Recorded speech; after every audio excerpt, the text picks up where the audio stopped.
삶의 작은 틈에 숨어있는 행복까지 캐내드립니다. 여기는 사주풀입니다. 오늘 순서 시작합니다.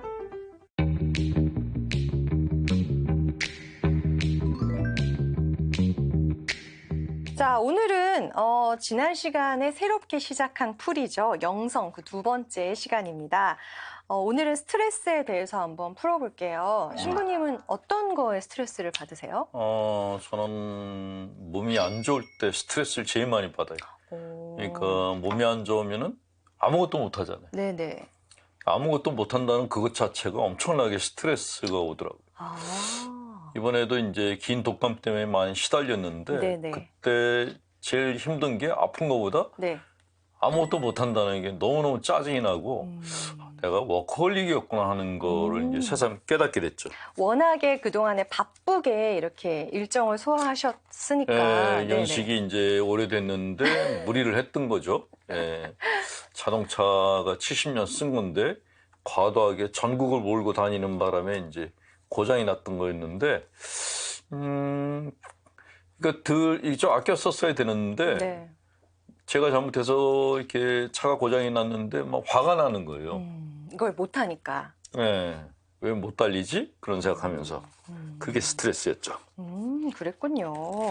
저희가 평소에 스트레스라는 말을 굉장히 많이 쓴단 말이에요. 거의 입에 달고 살 정도로 많이 쓰는데 사실은 이게 스트레스가 정확하게 무슨 뜻인지를 몰라요. 스트레스라는 건 일단 내가 원하는 대로 안 될 때 일어나는 불편한 감정, 불편한 심리적 현상, 유체적 현상을 스트레스라고 하죠. 네. 근데 우리가 인생을 살아가면서 잘 안 되는 게 두 가지가 있어요.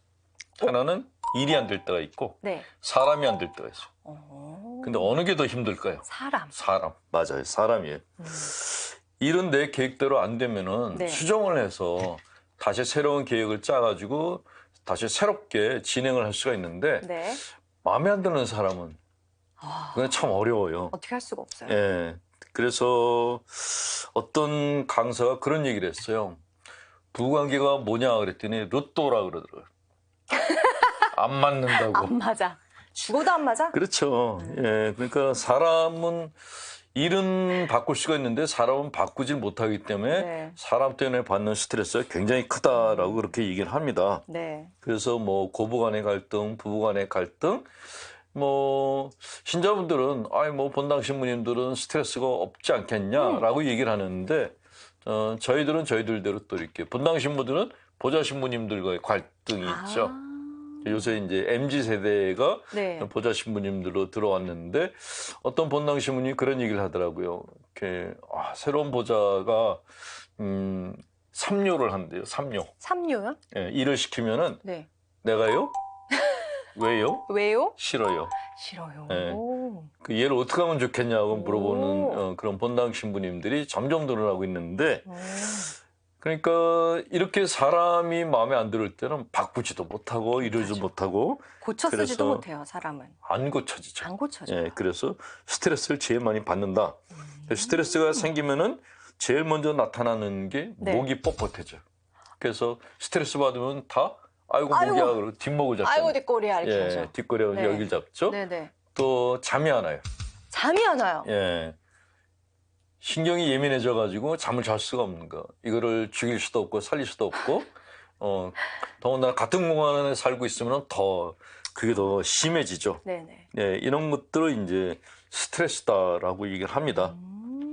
그러면은 신체적인 변화는 뭐 뒷골이 땡기고 잠이 안 오고 뭐 이럴 수 있어요. 그러면은 심리적인 변화는 어떤 게 있어요? 심리적인 변화는 일단은 속이 복잡한 거예요. 이게 제가 이제 그 10여 년 전에 재개발이 걸린 본당에서 사목을 했는데 한 5년 반을 있었어요. 그때 스트레스의 최상급이 뭔지를 그때 처음으로 경험을 했어요. 보통 본당에서도 이제 말 안 듣는 신자분들 때문에 스트레스 받는 경우가 많고 일을 진행하다가 잘 안 돼가지고 스트레스를 받는 경우도 많은데 그런 것들은 그냥 뭐 어떻게 보면 뭐 술 한잔 먹고 다른 사람하고 대화하고 뭐 노래 한번 갔다 오고 뭐 등산 한번 갔다 오면 다 풀려요. 큰 게 아니에요. 근데 재개발이 딱 걸렸는데 이거는 저는 재개발을 전혀 모르는데 신자도 아닌 일반인들이 그것도 이제 깡패들이 이렇게 이거를 막 진행을 하는 거예요.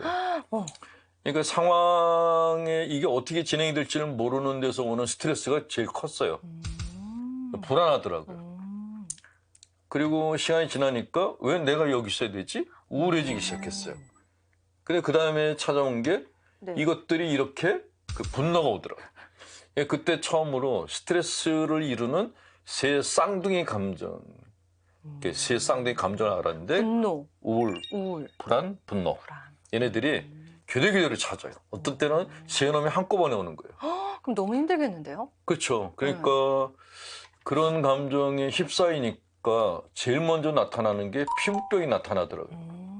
그 온몸에 뭐 두드러기. 대상포진 같이 뭐가 이렇게 줄띠 같은 게 생기는 거예요. 그건 대상포진 아니에요? 예. 근데 아프지가 않았어요. 그냥 띠만 생기고 그리고 오는 게 그다음에 이제 불면증이 왔어요. 잠을 못 자겠는 거예요.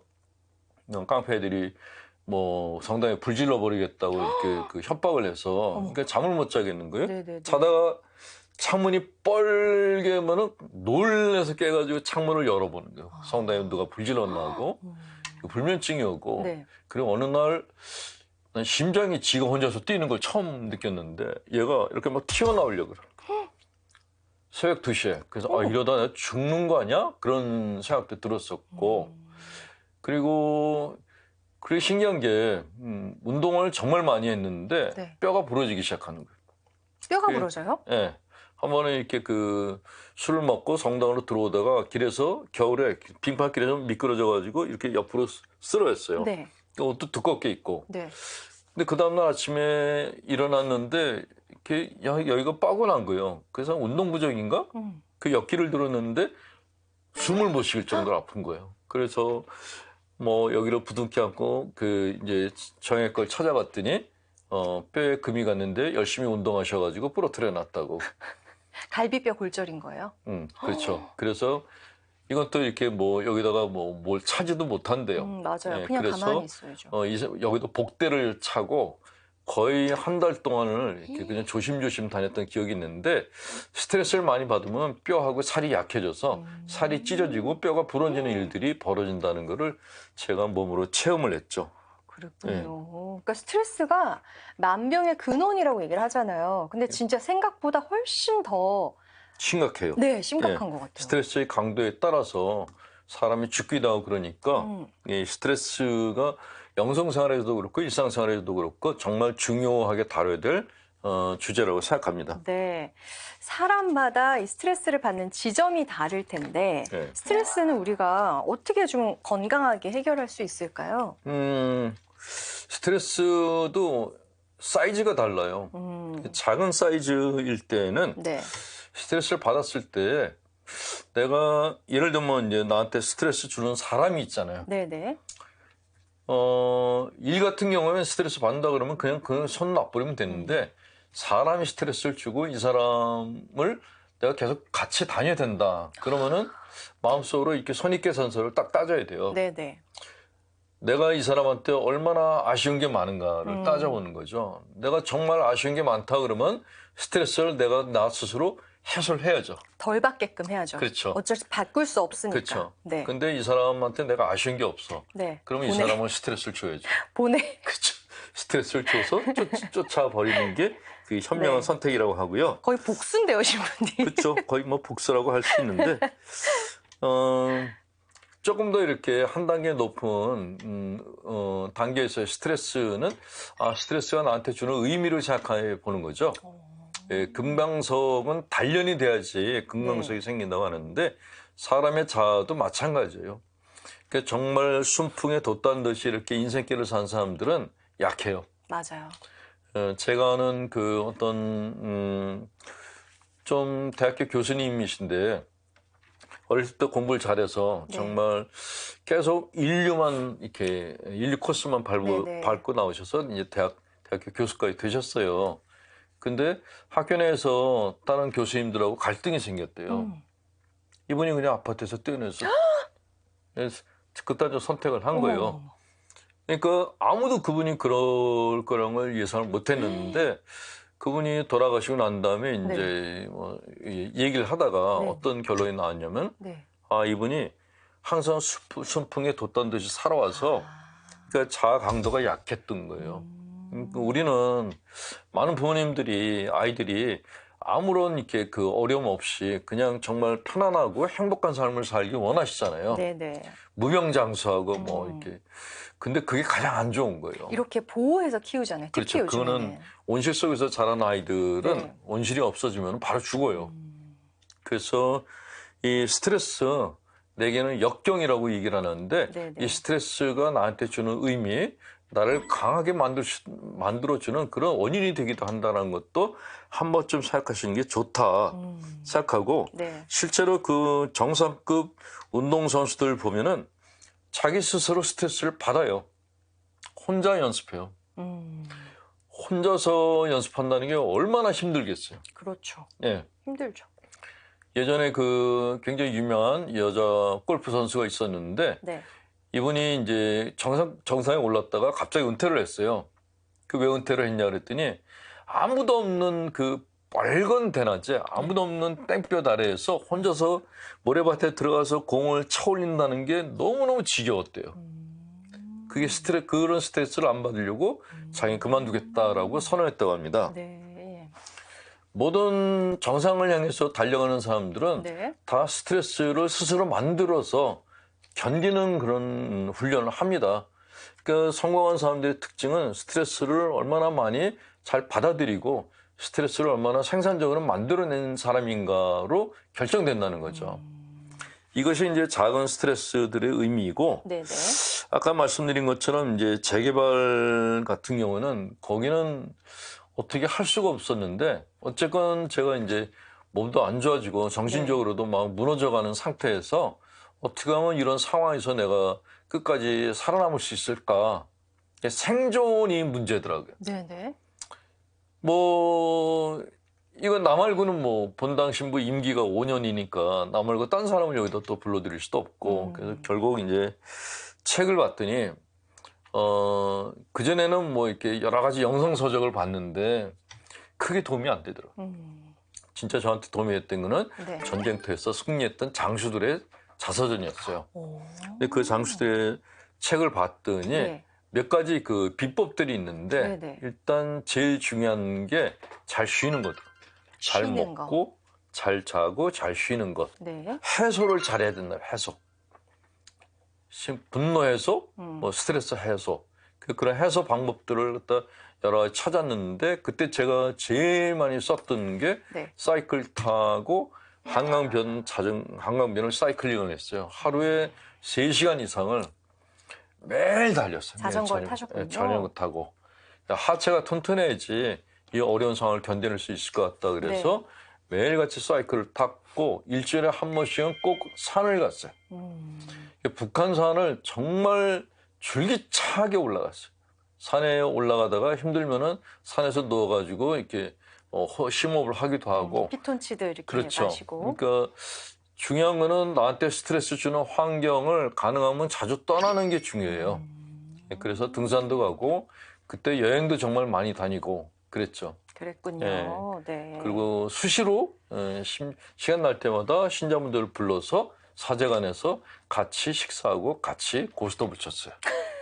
그 시간만큼은 웃고 떠들면서 아무 생각도 안 할 수 있기 때문에 그 5년 반이 끝난 다음에 큰 병이 안 걸리고 그 본당을 떠날 수 있었던 것은 그런 해소 방법들을 여러 가지 썼기 때문에 그런 건강한 몸을 갖고 떠날 수 있지 않았었나 하는 생각을 해봅니다. 그렇군요. 스트레스를 쌓아두지 마시고 그때그때 각자에게 맞는 그렇죠. 방법으로 오늘 스트레스는 내일로 미루시면 안 되고 오늘 바로 해결하셔야 돼요. 풀어내셔야 됩니다. 자, 요즘 번아웃 증후군이라는 새로운 병이 생긴 것 같아요. 이거 걸린 분들이 꽤 많다는데 실제로 그런가요? 번아웃 증후군은 다른 말로 하면 탈진했다는 거죠. 심리적 탈진. 심리적 탈진도 있고 신체적으로 탈진하는데 신체적 탈진. 이런 탈진하는 사람들의 특징이 뭔지 혹시 아세요? 열심히 하는 맞아요. 사람이요. 성실한 사람. 성실한 사람. 그래서 되게 본당 신부님들 중에서 정말 성실한 분들이 이 탈진 증후군에 잘 걸려요. 번아웃에 걸리셔서. 그래서 이분들이 그러니까 착하게 사는 분들인데 잔병 치레를 많이 해요. 참아서. 그러니까 참기도 하고 쉬지도 않는 거예요. 쉬지도 않아서. 그러니까 쉬는 것 자체를 죄라고 생각하는 거예요. 제가 아는 어떤 신부님은 네. 월요일날이 이제 신부들이 쉬는 날이거든요. 네네. 그날도 성당을 지켜야 된다 그러면서 일주일 내내 어디도 안 가고 성당을 항상 지키는 분이 있었어요. 근데 그러다 쓰러졌어요. 아이고. 근데 저희들은 이제 배우기를 쉬지 않고 쉬는 거는 나태한 거고 그래서 쉬지 않고 일을 하는 사람들이 정말 진정한 사제다라고 배웠는데 그건 아니에요. 그건 아니고 그거는 인간이 갖고 있는 정신력이나 몸의 힘을 너무 이렇게 잘 모르고 하는 얘기고 사람의 몸이나 마음은 반드시 안식일이 필요해요. 맞습니다. 예수님도 안식일은 쉬셨어요. 쉬셨죠. 네. 그러니까 당신도 산에 가서 이렇게 쉬시기도 하고 그러니까 신부들도 똑같이 쉬는 시간을 가지셔야 돼요. 그래서 안식일이라는 게 있는 것이거든요. 네. 만약에 그런 시간을 갖지 않고 계속해서 일을 하게 되면은 쓰러져요. 예. 아무리 체력이 좋아도 쓰러진단 말이죠. 그런데 이렇게 그 탈진 증후군에 걸리는 사람들이 자기 자신을 무리하게 몰아붙이는 사람들인 거예요. 계획을 너무 높게 잡고 이 계획이 달성될 때까지 나는 잠도 안 자고 쉬지도 않고 달릴 거야라고. 네. 예. 근데 그렇게 사는 사람들이 꼭 아프리카 얼룩말들 같다라고 얘기를 해요. 얼룩말들은 사냥꾼들이 쫓으면은 네. 죽을 때까지 달린대요. 달리다가 거품을 물고 죽는데요. 멈추지 않아요? 그렇죠. 근데 그 모습이 꼭 사람들 안에서도 보일 때가 많아요. 그걸 이제 번아웃 증후군, 탈진 증후군이라고 하는데 정중동이라 그랬거든요. 움직임이 있으면은 멈춤도 있어야 돼요. 멈춤과 움직임이 번갈아 가야지 장거리 페이스, 장거리를 갖다 갈 수 있다는 거죠. 맞습니다. 단거리 같으면은 뭐 숨도 쉬지 않고 뛰면 되는데 네네. 우리 인생길이라는 게 단거리가 아니잖아요. 그렇죠. 어떻게 보면은 이렇게 능선을 따라서 산 꼭대기를 향해서 올라가는 그런 이렇게 길이 인생길인데 그 길을 그냥 쉬지도 않고 계속해서 뛰어서 올라간다 그러면 어떤 사람이라도 그 못 견디죠. 쓰러지죠. 그래서 생기는 게 번아웃입니다. 탈진이고. 인생의 마라톤 길에서 혹시나 어려운 일을 만나셨거나 힘든 일을 만나셔서 털어놓고 싶으신 분들은 저희와 함께 해주시면 돼요. 네, 그래서 궁금한 거 누구에게 털어놓고 싶은 그런 사연 있으면요. 아래 주소 보이시죠? 이쪽으로 보내주시면 상품도 준비하고 있습니다. 사연 많이 보내주세요. 이 시간 여기서 마치겠습니다. 고맙습니다.